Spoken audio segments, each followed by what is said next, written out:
അതായത് എത്ര വലിയൊരു സൂപ്പർ സ്റ്റാർ ആണെങ്കിൽ പോലും ഇവിടെ ഒരു റെസ്പെക്റ്റ് കിട്ടില്ല. അത്യാവശ്യം മേല് നന്നായിട്ട് നോവുന്ന രീതിയിൽ ഫസ്റ്റ് പടത്തിൽ തന്നെ കാലൊടിഞ്ഞു. ജീവിക്കാൻ വേണ്ടി പല പണിയും എടുത്തിട്ടുണ്ട്. ഇപ്പോൾ റീസെൻ്റായിട്ട് ഓടിക്കൊണ്ടിരിക്കുന്ന ഒരു സീരിയലിൻ്റെ നായകൻ എന്നെ വിളിച്ച് സങ്കടം പറഞ്ഞ ഒരു കാര്യം, ഈ സീരിയലിൽ കുടുങ്ങിപ്പോയാൽ സിനിമയിലേക്ക് ചാൻസ് ഇല്ല.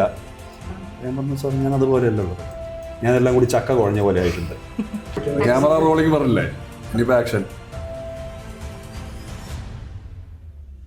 Welcome to talking point. നമ്മുടെ ഇന്നത്തെ സ്പെഷ്യൽ ഗസ്റ്റ് എന്ന് പറയുന്നത് ഒരു സ്റ്റൈലിഷ് ആൻഡ് പവർഫുൾ ആക്ടറാണ്. അതായത് തെലുങ്ക് അതുപോലെ മലയാളം ഇൻഡസ്ട്രിയിലും ഒരേപോലെ സജീവമായിരിക്കുന്ന ഒരു ആർട്ടിസ്റ്റാണ്. മാത്രമല്ല 3D pan Indian upcoming big budget ഫിലിമായ അഖണ്ഡ 2-ൽ മേജർ വില്ലൻ റോൾ ചെയ്തിരിക്കുകയാണ് നമ്മുടെ ആക്ടർ. സോ ആരാണ് ആ സ്പെഷ്യൽ ഗസ്റ്റ് എന്നല്ലേ? So welcome Ronson Vincent to the show. Thank you. Hello Ronson ചേട്ടാ. യെസ്, പറയൂ. എങ്ങനെയൊക്കെയാണ് നമ്മുടെ ഈ ഒരു ഇൻഡസ്ട്രിയിലേക്ക്, മലയാളം അതുപോലെ തെലുങ്ക് ഇൻഡസ്ട്രിയിൽ ഒരേപോലെ സജീവമായി നിൽക്കുകയാണ്. അപ്പോൾ തെലുങ്ക് സിനിമ ഫസ്റ്റ് മൂവി എന്ന് പറയുന്നത് മനസാര ഇൻ 2010 ആണ്. അപ്പോൾ അതിലൊരു പ്രത്യേകത എന്ന് പറയുന്നത് അതിലൊരു ഭരതമുനി അവാർഡും കൂടെ ഫോർ മേജർ വില്ലന് കിട്ടിയിട്ടുണ്ട്. സോ ആ ഒരു ജേണി, ആ സ്റ്റാർട്ടിങ് ജേണി എങ്ങനെയായിരുന്നു മുന്നോട്ടുള്ള ലൈഫിനെ ഇൻഫ്ലുവൻസ് ചെയ്തത്? 2010 ഈ അവാർഡ് കിട്ടുന്ന സമയത്ത് ഇതൊരു വില്ലൻ കഥാപാത്രത്തിനാണ്, ബെസ്റ്റ് വില്ലനായിട്ടാണ് നമ്മൾ തിരഞ്ഞെടുത്തിരിക്കുന്നത്. വില്ലൻ കഥാപാത്രത്തിനാണ് കിട്ടിയിരിക്കുന്നത്. അപ്പോൾ ജനിച്ചതേ വില്ലനായിട്ടാണ്. അപ്പോൾ ഇതിനും കൂടി അവാർഡ് കിട്ടിയപ്പോൾ ഞാൻ ഉറപ്പിച്ചു ഇനി അങ്ങോട്ട് വില്ലനായിട്ട് മുന്നോട്ട് നീങ്ങാമെന്നുള്ളത്. അതെ അതെ അതെ. അപ്പോൾ അതിനുശേഷം തുടർച്ചയായിട്ടുള്ള സിനിമകളിലൊക്കെ വില്ലൻ കഥാപാത്രങ്ങൾക്കായി ഇപ്പോൾ ഈ പറയുന്ന പോലെ അഖണ്ഡ വരെ എത്തി നിൽക്കുകയാണ്. 2010 രവി ബാബു ഡയറക്റ്റ് ചെയ്ത മനസാര എന്ന് പറഞ്ഞ പടത്തിനാണ് അവാർഡ് കിട്ടിയത്. അപ്പോൾ ഇദ്ദേഹം എന്നെ ഞാൻ ബേസിക്കലി മോഡലിംഗ് ആയിരുന്നു ചെയ്തുകൊണ്ടിരുന്നത്. അപ്പോൾ ആ സമയത്ത് ഫാഷൻ ഷോ കാണാൻ ഇദ്ദേഹം വരികയും അവിടെ നിന്ന് എന്നെ കണ്ടിട്ട് എന്നോട് ഒന്ന് ചോദിച്ചു ഇങ്ങനെ അഭിനയിക്കാൻ താല്പര്യമുണ്ട്. അപ്പോൾ ഞാൻ പറഞ്ഞു അഭിനയിച്ചിട്ടൊന്നുമില്ല, വേണമെങ്കിൽ നോക്കാം എന്ന് പറഞ്ഞു. അത്രേ ഉള്ളൂ. അവിടെ പോയി കഴിഞ്ഞപ്പോൾ എന്താണെന്ന് പറഞ്ഞു കഴിഞ്ഞാൽ ഫുള്ളി ആക്ഷൻ ഓറിയൻറ്റഡ് ആയിട്ടുള്ള ഒരു സിനിമയാണ്. അത്യാവശ്യം മേല് നന്നായിട്ട് നോവുന്ന രീതിയിൽ ഫസ്റ്റ് പടത്തിൽ തന്നെ കാലൊടിഞ്ഞു. അങ്ങനെയൊക്കെ പരുക്കൊക്കെ പറ്റിയിട്ടാണ് ആ പടം ചെയ്തത്. ആ ഇട്ട എഫേർട്ടിന് എനിക്ക് ശരിക്കും അതിൻ്റെ ഒരു ഗുണമുണ്ടായി തീർച്ചയായിട്ടും. അപ്പോൾ അതിനുശേഷം തുടർച്ചയായിട്ട് വേറെ പ്രോജക്ട്സ് വരാൻ തുടങ്ങി. അതെ അതെ. അപ്പോൾ ശരിക്കും പറഞ്ഞാൽ ഈ തെലുങ്ക് ഇൻഡസ്ട്രിയിൽ നിന്ന് മലയാളം മിനി സ്ക്രീൻ സീരിയൽസിലേക്ക് ഒരു ഷിഫ്റ്റ് ഉണ്ടായിട്ടുണ്ട്. എങ്ങനെയാണ് അതിലേക്ക് വന്നത്? അല്ലെങ്കിൽ ഈ രണ്ട് ഇൻഡസ്ട്രി എങ്ങനെയാണ് മെയിൻറ്റെയിൻ ചെയ്തുകൊണ്ട് പോയിക്കൊണ്ടിരുന്നത്? അല്ല, ഈ രണ്ട് ഇൻഡസ്ട്രിയും മെയിൻറ്റെയിൻ ചെയ്തെന്ന് പറയാൻ പറ്റില്ല. കാരണം 2010 to 2014 ഞാൻ ഹൈദരാബാദായിരുന്നു. അപ്പോൾ മനസാര കഴിഞ്ഞിട്ട് മിസ്റ്റർ പെല്ലിക്കൊടുക്കു എന്ന് പറഞ്ഞൊരു പടം ചെയ്തു. മിസ്റ്റർ പെല്ലിക്കൊടുക്കു എന്ന് പറയുന്നത് നമ്മുടെ തനു വെഡ്സ് മനു എന്ന് പറഞ്ഞ മാധവനും ജിമ്മി ഷെരീഖും ചെയ്തൊരു സിനിമയുണ്ട്, ഹിന്ദി സിനിമ. അതിൻ്റെ റീമേക്ക് ആയിരുന്നത്. അപ്പോൾ അത് ഞാനും സുനിലുമായിരുന്നു ചെയ്തിരുന്നത്. ഞാൻ ജിമ്മി ഷെരീഖിൻ്റെ ക്യാരക്ടറും മാധവൻ്റെ ക്യാരക്ടർ സുനിലുമാണ് ചെയ്തിരുന്നത്. അത് അത്യാവശ്യം നല്ല ഒരു ഹിറ്റ് പടമായിരുന്നു. അതിനുശേഷം മല്ലല്ല തീരമലു സിരിമല്ലിപ്പൂ എന്ന് പറഞ്ഞിട്ട് നമ്മൾ ശ്രീദിവ്യ നായിക വന്ന, ശ്രീദിവ്യ എന്ന് പറഞ്ഞാൽ കാക്കി സട്ടയിലൊക്കെ ഉള്ള നായിക, ഫസ്റ്റ് മനസാരയിലുള്ള നായിക ആ കുട്ടി തന്നെയായിരുന്നു. അങ്ങനെ ഞങ്ങൾ രണ്ടുപേരും കൂടെയായിരുന്നു ആ പടം ചെയ്തിരുന്നത്, മല്ലല്ല തീരമലു സിരിമല്ലിപ്പൂ എന്നുണ്ട്. അപ്പോൾ ഈ സിനിമകൾ കഴിഞ്ഞതിന് ശേഷം ഞാൻ ശരിക്കും നാട്ടിലേക്ക് വന്നതായിരുന്നു. നാട്ടിലേക്ക് വന്നപ്പോൾ ഞാൻ ഈ പറഞ്ഞ പോലെ ഞാനിങ്ങനെ ഒരു പാഷനേറ്റ് ആയിട്ടൊരു ആക്ടറല്ല. ഞാൻ അഭിനയിക്കണം എന്ന് വിചാരിച്ച് നടക്കുന്ന ഒരാളല്ലായിരുന്നു. IT ആയിരുന്നു മെയിനായിട്ട്. നമ്മൾ സോഫ്റ്റ്വെയർ ഡെവലപ്പിംഗ് പരിപാടിയൊക്കെ ആയിട്ട് ഇങ്ങനെ ജീവിക്കുന്നതായിരുന്നു. പിന്നെ മറ്റു പരിപാടികളും അങ്ങനെയുള്ള തിരിച്ച് ഇവിടെ ഹൈദരാബാദിൽ നിന്ന് തിരിച്ച് ഇവിടെ എത്തിയ സമയത്ത് ഒരു ബൊട്ടീക്കൊക്കെ സ്റ്റാർട്ട് ചെയ്ത് ഫാഷൻ ഡിസൈനിങ്ങും പരിപാടിയൊക്കെ ആയിട്ട് അങ്ങനെ നീങ്ങി. ജീവിക്കാൻ വേണ്ടി പല പണിയും എടുത്തിട്ടുണ്ട്. അതായത് I was not born with the golden spoon. അങ്ങനെയുള്ളൊരു ഇതിലായിരുന്നു. ഇവിടെ വന്ന് സീരിയൽ വിളിച്ചു, സീരിയൽ ചെയ്തേക്കാം അത്ര വിചാരിച്ചുള്ളൂ. അല്ലാതെ ഞാൻ സിനിമ ചെയ്ത ആളാണ്, ഞാൻ സീരിയൽ ചെയ്യാൻ പാടില്ല എന്നുള്ളൊരു സാധനമൊന്നും എനിക്കറിയില്ല. അങ്ങനെ ഒരു പൊളിറ്റിക്സ് ഒക്കെ ഇതിൻ്റെ അകത്തുണ്ടെന്നുള്ളത് എനിക്കറിയില്ലായിരുന്നു. അല്ലെങ്കിൽ സീരിയൽ ചെയ്ത് കഴിഞ്ഞാൽ സിനിമയിലേക്ക് വിളിക്കില്ല അങ്ങനത്തെ ഒരു അല്ലേ? അപ്പോൾ I was not bothered about it. കാരണം ഞാൻ പറഞ്ഞില്ല, എനിക്ക് അഭിനയം എന്ന് പറയുന്ന ഒരു പാഷൻ അല്ലായിരുന്നു അന്ന്. അവസരങ്ങൾ വന്നു, ചെയ്തു. ഇപ്പോൾ ഇവിടെ വിളിച്ചു, ചെയ്തു. അത് തുടർച്ചയായിട്ട് ഒരു സീരിയൽ, ഏഷ്യാനെറ്റിലൊരു സീരിയൽ കഴിഞ്ഞപ്പോൾ തന്നെ പിന്നെ വരിക്കാനൊരു 15 സീരിയലോളം ഞാൻ ചെയ്തു. മനസ്സിലായി. അപ്പോൾ പിന്നീടാണ് ഞാൻ തിരിച്ചറിയുന്നത്, ഈ പറയുന്ന പോലെ സീരിയൽ ഇൻഡസ്ട്രിയിലും അല്ലെങ്കിൽ മറ്റു ആർട്ടിസ്റ്റുകളൊക്കെ പറഞ്ഞിട്ടാണ് ഞാൻ അറിയുന്നത് ഈ സീരിയലിൽ കുടുങ്ങിപ്പോയാൽ സിനിമയിലേക്ക് ചാൻസ് ഇല്ല. അതേപോലെ തന്നെ ഈ സീരിയലിൽ ഫേസ് രജിസ്റ്റർ ആയി പോകും. അതായത് പ്രേക്ഷകരുടെ ഇടയിൽ ഫേസ് ഭയങ്കരമായിട്ട് ഫെമിലിയർ ആയി പോകും. രജിസ്റ്റർ ആയി കഴിഞ്ഞാൽ പിന്നെ നിങ്ങൾക്ക് സിനിമയിൽ വലിയ ക്യാരക്ടേഴ്സ് ഒന്നും കിട്ടില്ല എന്നുള്ളൊരു സംഭവമൊക്കെ പിന്നീടാണ് ഞാൻ അറിയുന്നത്. അതിനുശേഷം ഈ സീരിയലിൻ്റെ ഒരു ക്ലച്ചസ് നിന്ന് എങ്ങനെ പുറത്തേക്ക് വരണമെന്ന് എനിക്കറിയില്ല. നമ്മൾ അതിലായി പോയല്ലോ. അപ്പോൾ ഈ പറഞ്ഞ പോലെ 15ഓളം സീരിയൽ ചെയ്തു. പിന്നെ അതിൽ നിന്ന് എങ്ങനെ പുറത്തേക്ക് വരാമെന്നുള്ളത് എനിക്ക് അറിയില്ല.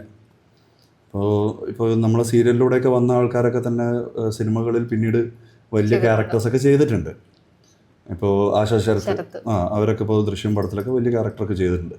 നമ്മളങ്ങനെ വിചാരിക്കുന്നുള്ളൂ സീരിയലിലുള്ളവർക്കും അവസരം കിട്ടുന്നുള്ളൂ. പക്ഷേ പിന്നീട് ഇവിടുത്തെ ഒരു വലിയൊരു സ്റ്റാറിൻ്റെ മാനേജർ തന്നെ എന്നോട് പറഞ്ഞു, നീ സീരിയൽ പോയി ചെയ്തിട്ടല്ലേ, നിൻ്റെ ഫേസ് ഭയങ്കര ഫെമിലിയർ ആയിപ്പോയി, അപ്പോൾ നമ്മൾ ഒരു ക്യാരക്ടർ എങ്ങനെ തരാൻ പറ്റുക എന്നുള്ളത് പുള്ളി പറഞ്ഞപ്പോൾ എനിക്കത് സ്ട്രൈക്കായി. അപ്പോൾ ഇനി ആൾക്കാർ മുഖം മറക്കട്ടെ, അല്ലെങ്കിൽ ഗെറ്റപ്പ് ചേഞ്ചോ എന്തെങ്കിലും മൊത്തത്തിൽ മാറണം എന്നുള്ളൊരു സംഭവമൊക്കെ വന്നപ്പോഴത്തേക്കാണ് ഞാനിത് ആലോചിക്കുന്നത്. അപ്പോൾ ഈ പറഞ്ഞ പോലെ നമുക്ക് ഈ സീരിയലിൻ്റെ ഒരു പ്രത്യേകത പറഞ്ഞാൽ ഒരു ചാനൽ വിളിച്ച് അടുത്ത ചാനൽ വിളിക്കും.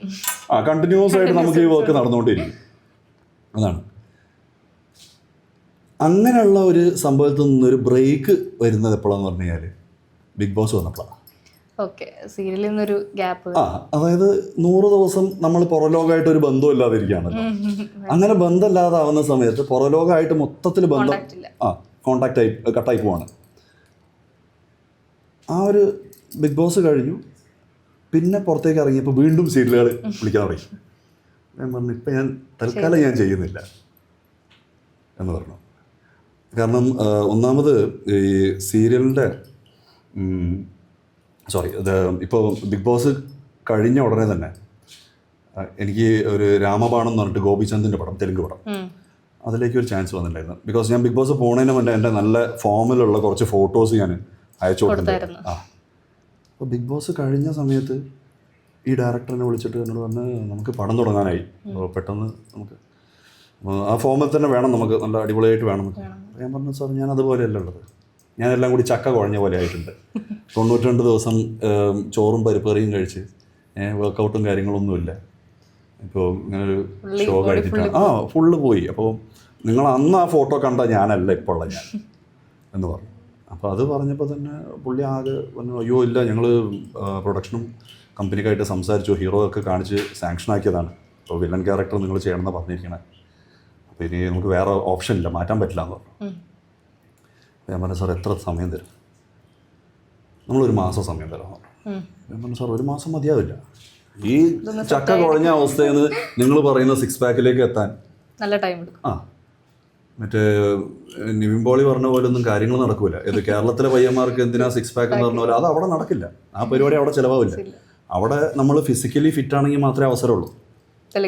അവിടുത്തെ വില്ലന്മാരെന്നൊക്കെ പറഞ്ഞാൽ ഭീകര സൈസിൽ ആ ഒരു രീതി ആയിരിക്കണം. എന്നിട്ട് അവരടിച്ചിട്ട് ഭിത്തിയിൽ പോസ്റ്റർ ആക്കുന്ന സമയത്താണ് ഹീറോയിസം എന്ന് പറയുന്നത്. അപ്പം ആ ഒരു ഷോർട്ട് ടൈം. അപ്പോൾ ഞാൻ പറഞ്ഞു എനിക്ക് മിനിമം 45 ഡേയ്സ് എങ്കിലും കൊണ്ട്. അങ്ങനെ 45 ഡേയ്സ് കൊണ്ട് ഈ പറഞ്ഞ പോലെ ഡയറക്ടർ ആവശ്യപ്പെടുന്ന ഒരു ഫിസിക്കൽ ഫിറ്റ്നസ്സിലേക്ക് ടോട്ടലി ചേഞ്ച് ആയിട്ടാണ് ഈ പറഞ്ഞ പോലെ രാമബാണം എന്ന് പറഞ്ഞൊരു പടം ചെയ്തത്. ശരിക്കും അപ്പം നമ്മൾ ഈ തെലുങ്ക് ഇൻഡസ്ട്രിയിൽ നിന്ന് സീരിയലിൽ ഫസ്റ്റ് സീരിയൽ ചെയ്യുമ്പോൾ നമ്മൾ അങ്ങനെ ഒരു അവയർനെസ് ഉണ്ടായിരുന്നില്ല, ഇങ്ങനെ പെട്ടെന്ന് നമുക്ക് മൂവിയിലേക്ക് തിരിച്ചു പോകാൻ പറ്റില്ല എന്നുള്ളത്. അപ്പൊ ശരിക്കും ഇപ്പം നമ്മൾ സീരിയൽ കംപ്ലീറ്റ്ലി ബ്രേക്ക് ചെയ്തിട്ടാണ് ഈ ഒരു ഇൻഡസ്ട്രിയിലേക്ക്. ഒരുപാട് സീരിയൽസ് ഓഫർ വരുന്നുണ്ട്, പക്ഷെ ഞാൻ പറഞ്ഞു ഞാനിപ്പോൾ ചെയ്യുന്നില്ല തൽക്കാലം. കാരണം സീരിയൽ എന്ന് പറഞ്ഞു കഴിഞ്ഞാൽ നമുക്ക് 60 വയസ്സിലും ചെയ്യാം. എൻ്റെ അച്ഛൻ ഇപ്പോൾ അച്ഛന് 75 വയസ്സായി. 75 വയസ്സിൽ ഇപ്പോഴാണ് അച്ഛൻ ഒരു വലിയൊരു ലോങ് ബ്രേക്കിന് ശേഷം ഇപ്പോഴാണ് സീരിയൽ അഭിനയിക്കുന്നത്. എനിക്ക് തോന്നുന്നു ഒരു 45 വർഷത്തിന് ശേഷമാണ് അച്ഛനിപ്പോൾ വീണ്ടും അഭിനയിക്കാൻ അറിയിരിക്കുന്നത്.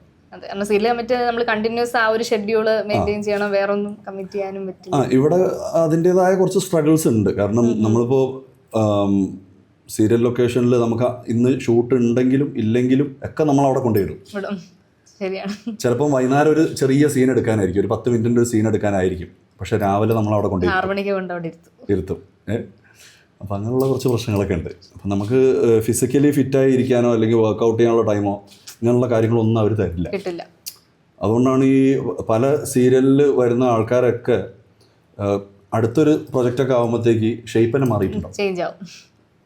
ഇപ്പം നായികയായിട്ട് വന്നവരൊക്കെ പിന്നീട് അമ്മ കഥാപാത്രം ചേച്ചി കഥാപാത്രമൊക്കെ ചെയ്യുന്ന ഒരു അവസ്ഥയിലേക്ക് മാറുന്ന പോലെയാണ്. ശരി, ആ ഒരു ടൈം കിട്ടുന്നില്ല മെയിൻറ്റെയിൻ ചെയ്യാനോ. മെയിൻറ്റെയിൻ ചെയ്യാൻ അവർ സമ്മതിക്കുന്നില്ല. കാരണം ഈ പറഞ്ഞ പോലെ 6 മണിക്ക് കൊണ്ടേ ഇരുത്താണ്. ഇത് ഈ ഇൻഡസ്ട്രിയിലുള്ളവർ ഇത് പറഞ്ഞ് മനസ്സിലാക്കേണ്ട കാര്യമാണ്. ഇൻഡസ്ട്രിയിൽ ഇപ്പോൾ വർക്ക് ചെയ്യുന്നവർ, അതായത് സീരിയലിൽ ഇൻഡസ്ട്രിയിൽ വർക്ക് ചെയ്യുന്ന ആൾക്കാർ പറയണം, ഞങ്ങൾക്ക് ഹെൽത്ത് ഇമ്പോർട്ടൻ്റ് ആണ്.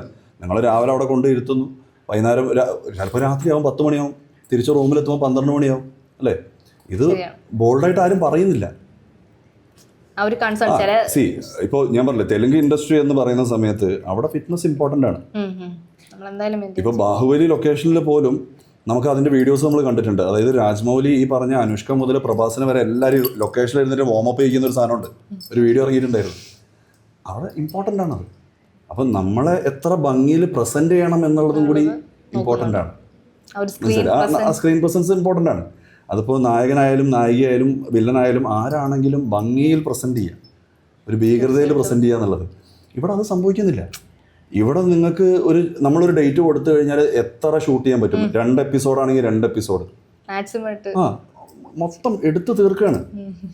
ക്വാളിറ്റി നോക്കുന്നില്ല, ഒന്നും നോക്കുന്നില്ല.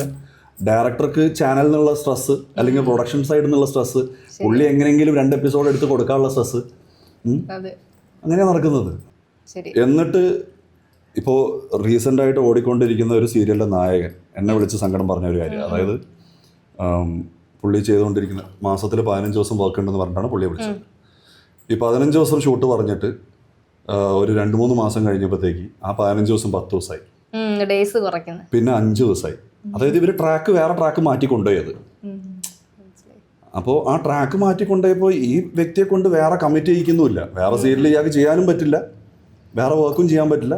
ഇവർ പിടിച്ചിട്ടിരിക്കുകയാണ്, മാസത്തെ 15 ദിവസം വർക്ക് തരാന്ന് പറഞ്ഞു. ആ ഒരു സാമ്പത്തികം കണ്ടിട്ടായിരിക്കില്ലേ ഇയാൾ അവിടെ നിൽക്കുന്നത്. പിന്നെ മാസത്തിൽ ഒരു 3 ദിവസം വർക്ക് കൊടുത്ത ഇയാൾ എങ്ങനെ ജീവിക്കും? അതവർ ചിന്തിക്കുന്നില്ല. ചെയ്യാൻ പാടില്ല. അങ്ങനെ കുറേ പ്രശ്നങ്ങളുണ്ട് ഇവിടെ. ഇതൊന്നും ഞാൻ പറഞ്ഞില്ല, ഇതൊന്നും ആരും ഓപ്പണായിട്ട് സംസാരിക്കുന്നില്ല. അതാണ് ഇതിൻ്റെ പ്രശ്നം വരുന്നത്. ഇപ്പോൾ നമുക്ക് തെലുങ്ക് ഇൻഡസ്ട്രി എന്ന് പറഞ്ഞു കഴിഞ്ഞാൽ ഗവൺമെൻറ് ഓഫീസിൽ നമ്മൾ വർക്ക് ചെയ്യാൻ പോകണ കാര്യം. It's always 10 to 6. അപ്പോൾ അതായത് ഇപ്പോൾ രാവിലെ വർക്കൗട്ടും കാര്യങ്ങളും ഫിറ്റ്നസ് നോക്കേണ്ട ആൾക്കാരാണെങ്കിൽ അങ്ങനെ, വൈകുന്നേരമാണെങ്കിൽ അങ്ങനെ. അപ്പോൾ ആ ഒരു 10 to 6 മാത്രമേ ഉള്ളൂ നമുക്ക് വർക്കിംഗ് അവേഴ്സ് എന്ന് പറയുന്നത്.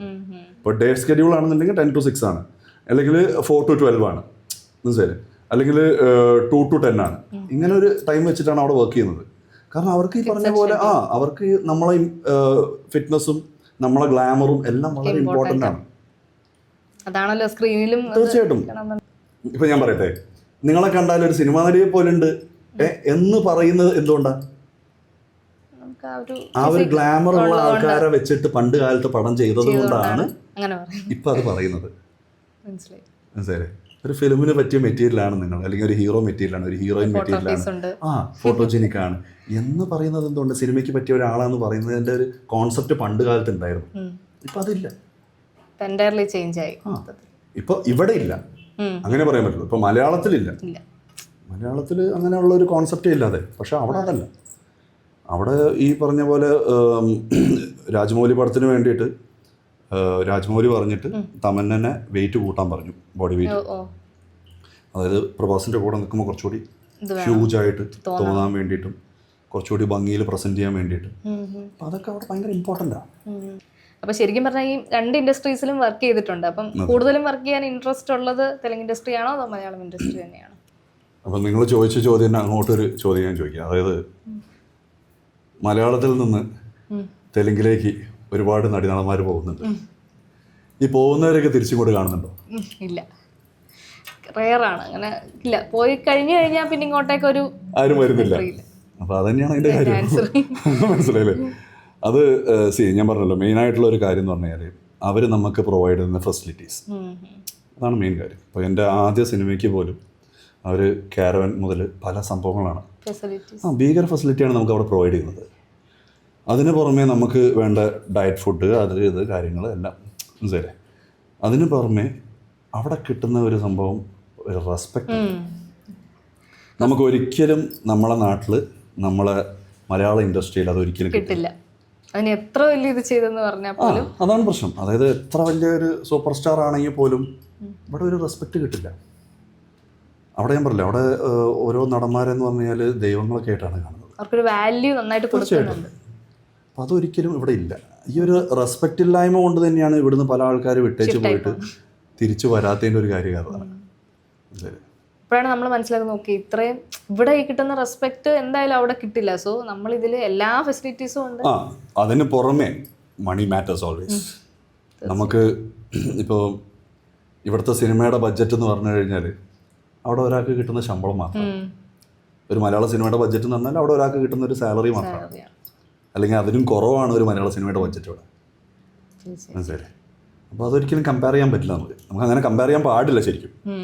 മലയാള സിനിമയും ഈ പറഞ്ഞ പോലെ തെലുങ്ക് സിനിമ എന്ന് പറയുന്നത് ഇപ്പോൾ പാൻ ഇന്ത്യൻ സിനിമകളാണ്. പണ്ട് ആദ്യം ബോളിവുഡ് ആയിരുന്നു. ഇപ്പോൾ ബോളിവുഡിൻ്റെ മേലെയാണ് ഇപ്പോൾ തെലുങ്ക് കിടക്കുന്നത്. കാരണം ഇപ്പോൾ ബാഹുബലി പോലത്തെ പടങ്ങളൊക്കെ വന്നിരിക്കുന്ന എല്ലാം പാൻ ഇന്ത്യൻ സിനിമയായിട്ടാണ്. ഇപ്പോൾ ഹിന്ദി സിനിമ വെറും ഹിന്ദി സിനിമകൾ മാത്രമാണ്, മലയാള സിനിമ മാത്രമാണ്. പക്ഷേ പാൻ ഇന്ത്യൻ സിനിമകളായിട്ടാണ് ഇവരെല്ലാവരും റിലീസ് ചെയ്യുന്നത്. അപ്പോൾ അതുകൊണ്ട് തന്നെ ഈ പറഞ്ഞ പോലെ വലിയ ബഡ്ജറ്റ് പടങ്ങളായിരിക്കും. അപ്പോൾ ഫിനാൻഷ്യലി അതിനുള്ള ബഡ്ജറ്റ് ഉണ്ടാവും. മനസ്സിലായി? അപ്പം നമുക്ക് ഒരു ആർട്ടിസ്റ്റ് ആണെങ്കിലും ഫിനാൻഷ്യലി അതിനുള്ള ബെനിഫിറ്റ്സ് ഉണ്ടാവും. അതിന് പുറമെ ഈ സിനിമ ഒറ്റയടിക്ക് ഇത്രയും സ്റ്റേറ്റ്സിൽ റിലീസാവുന്ന സമയത്ത് മറ്റ് സ്റ്റേറ്റുകളിൽ നിന്നും നമുക്ക് അവസരങ്ങൾ വരികയാണ്. We are getting more offers from there. Like ഇപ്പോൾ കർണാടകയിൽ റിലീസാവുന്ന സമയത്തും തമിഴ്നാട്ടിൽ റിലീസാവുന്ന സമയത്ത് we are getting more offers from there.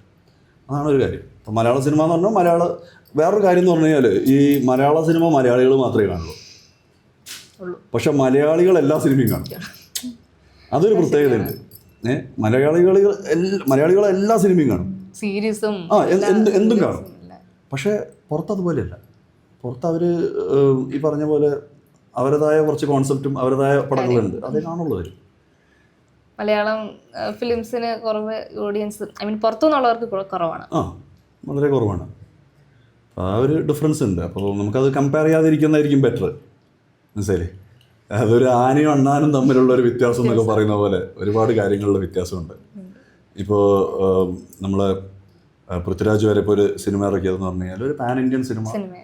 Prithviraj ഇപ്പോൾ എമ്പുരാൻ എന്ന് പറഞ്ഞൊരു പടം എടുത്തപ്പോൾ ഞാൻ ആ പടം ഇരുന്ന് കാണുന്ന സമയത്ത് ശരിക്കും I was feeling very proud. മനസ്സിലായി? ആ പൃഥ്വിരാജിനെ ഞാൻ ശരിക്കും ഹാറ്റ്സ് ഓഫ് എന്ന് പറയേണ്ട ഒരു ഇതായിരുന്നു. കാരണം ചില സമയത്ത് നമ്മൾ ഈ എമ്പുരാൻ കാണുന്ന സമയത്ത് നമുക്കതൊരു ഇംഗ്ലീഷ് സിനിമ കാണുന്ന ഫീൽ ഉണ്ടായിരുന്നു. ചില സീൻസ് ഒക്കെ കാണുന്ന സമയത്ത് നമ്മൾ മലയാള സിനിമയാണോ കാണുന്നത്, നമ്മൾ അവിടെ വരെയൊക്കെ എത്തി എന്നത് നമ്മൾക്ക് ആലോചിക്കുമ്പോൾ കിട്ടുന്ന ഒരു ഫീലിംഗ് ഉണ്ടല്ലോ, വളരെ ഒരു പ്രൗഡ് മൂമെൻ്റ് ആണത്. അപ്പോൾ അതുപോലത്തെ സിനിമകളാണ് ഞാൻ എന്നും അപ്രീഷിയേറ്റ് ചെയ്യുന്നത്. മനസ്സിലായില്ലേ? ഇപ്പോൾ മലയാള സിനിമ എന്ന് പറയുന്ന സമയത്ത് എനിക്ക് തോന്നുന്നു വളരെ ചുരുക്കം പടങ്ങളാണ് ഈ പറഞ്ഞ പോലെ വലിയ പടങ്ങളും വലിയ ഇതൊക്കെ ആയിട്ട് വരുന്നത്. ബാക്കിയെല്ലാം ഒരു ബിലോ ആവറേജ് ആയിട്ടാണ് പോയിക്കൊണ്ടിരിക്കുന്നത്.